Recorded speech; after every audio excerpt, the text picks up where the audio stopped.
So you were cast out into outer darkness where there's going to be a lot of crying and gnashing of teeth. That's what I'm hearing. A lot of crying.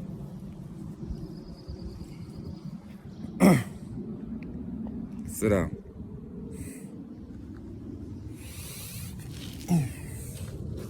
All these people that are in this street are your fault.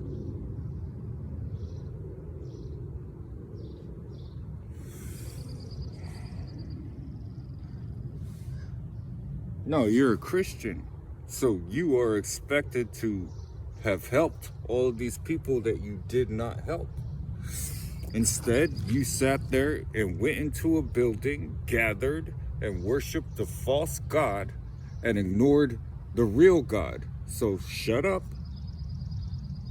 and sit down.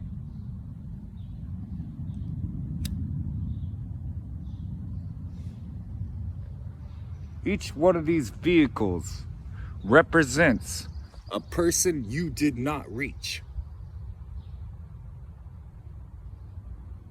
I said, go out and make disciples. You didn't do that. So don't ever in your life call yourself a Christian. Now I'm going to smoke a cigarette right in front of you, lecture you. Then I'll figure out what to do with you. Or I could just give you back to the devil. It's up to you.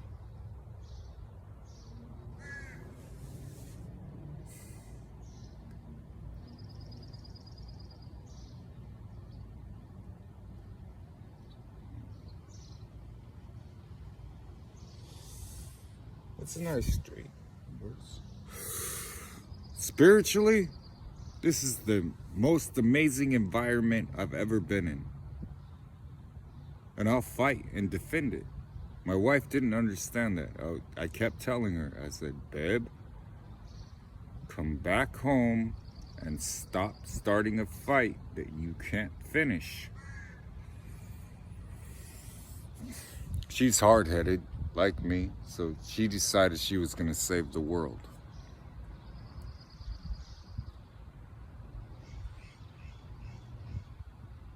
Naturally, that attracted me. It was very attractive. Then I saw her in Portland. I was just like, does your sexiness have no end, woman? You really tried this? And she did. Like, she tried with all her heart. Like, I was undone. Seriously. As soon as I stepped in, I was... In Portland, you tried, babe? In Portland?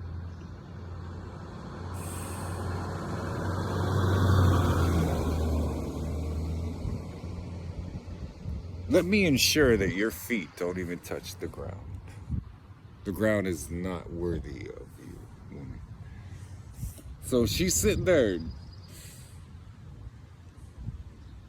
trying her hardest, putting little spick. I don't use that term. Spick and span type stickers on things. She paid her money and Satan lost, Jesus won. And she has her stickers and everything. I'm sitting there like, not an approach I would take, but that is light and that is...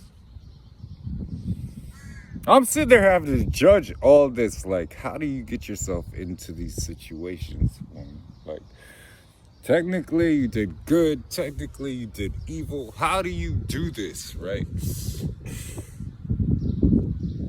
I just sit down. I'm sitting there watching her every morning.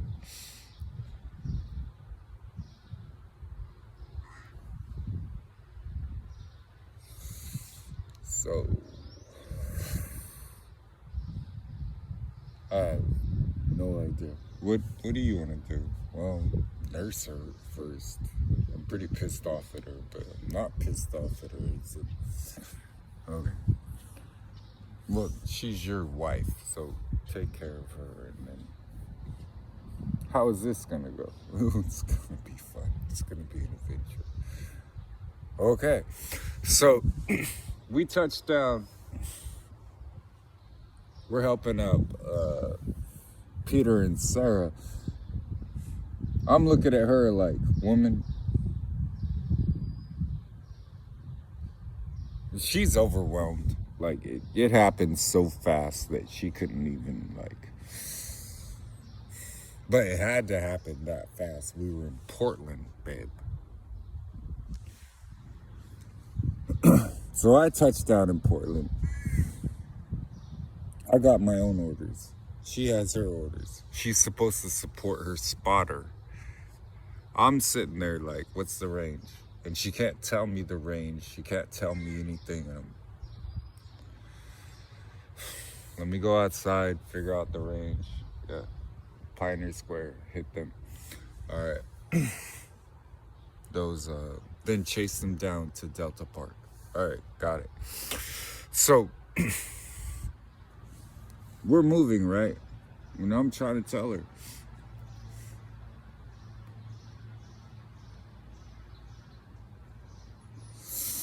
She didn't believe that Jesus loved her in 2017 when she made that commitment, that it was a commitment, that I saw her, she saw me.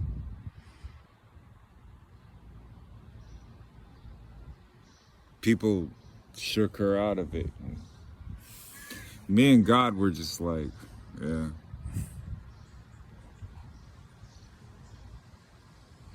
Well, let's do this step by step. Yeah. Brick by brick, brick by brick, big. Big? Yeah, I got one of those. We moved that fast. The builder is now the cornerstone. And she didn't realize that. We were watching the Lego movie, right?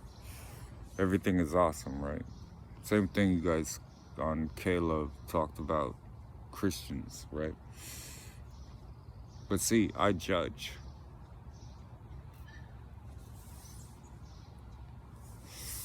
And I didn't really care about you going to a building. I really didn't care. I really didn't care about your worship. He must be worshipped in spirit and truth. I really didn't care. What have you accomplished? Where's your fruit? You have no fruit. You are a bad tree. This is not difficult.